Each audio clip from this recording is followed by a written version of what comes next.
என்ன குட்டீஸ் சுட்டீஸ் எல்லாரும் வந்துட்டீங்களா? வாங்க கதை உலகத்திற்கு செல்வோம். ஒரு பெரிய காட்டுல ஒரு பெரிய மாநாடு நடந்தது. அந்த மாநாட்டை எல்லா பறவைகளும் நடத்தினது. அதுக்கு தலைவர் யாரை பார்த்தீங்கன்னா ஒரு பருந்து. அந்த மாநாட்டுக்கு எல்லா பறவைகளும் வந்திருந்தன. பறவைகள் முன்னேற்றத்தை குறித்து பல தீர்மானங்கள் நிறைவேற்றப்பட்டன. மாநாட்டு முடிவில் ஒரு நடன அரங்கேற்றம் ஏற்பாடு இருந்தது. திட்டப்படி கடைசியில் மாநாட்டு மேடையின் மீது ஏறி மயில் நடனமாடியது. நீல புள்ளிகள் நிறைந்த அழகிய பச்சை தொகையை விழித்து மயில் ஆடிய நடனம் பார்க்க பார்க்க இன்பமளிக்கும் காட்சியாக இருந்தது. பறவைகள் மயிலை மிகவும் பாராட்டின. அவை அற்புதமான நடன திறனை குறித்து அவை புகழ்ந்து பேசின. பல பரிசுகளும் மாநாட்டின் சார்பில் மயிலுக்கு வாங்கப்பெற்றன.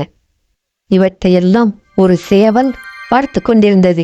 மாநாட்டு தலைவரிடம் போய் நானும் நடன அரங்கேற்றம் நடத்த அனுமதி கொடுங்கள் என்று கேட்டது. நீயா என்று வியப்புடன் கேட்டது மாநாட்டு தலைவராக இருந்த பருந்து. சேவல், ஏன் ஆச்சரியப்படுகிறீர்கள்?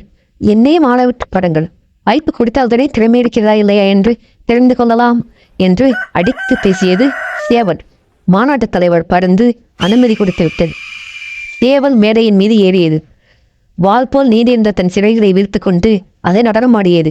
வேடிக்கையாக இருந்தது. எல்லா பறவைகளும் கேலி செய்து சிரித்தன. அவமானம் தாங்க முடியாமல் சேவல் மேடையை விட்டு இறங்கி ஓடிவிட்டது.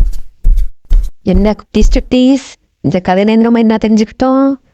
மயில் ஆடுவதை பார்த்த சேவல் தானும் அது போல் ஆட முயன்றது முற்றிலும் தவறு. கல்வி அறிவு இல்லாதவர்கள் கவிதை எழுத முயல்வது போல்வது சேவல் செய்த செயல்.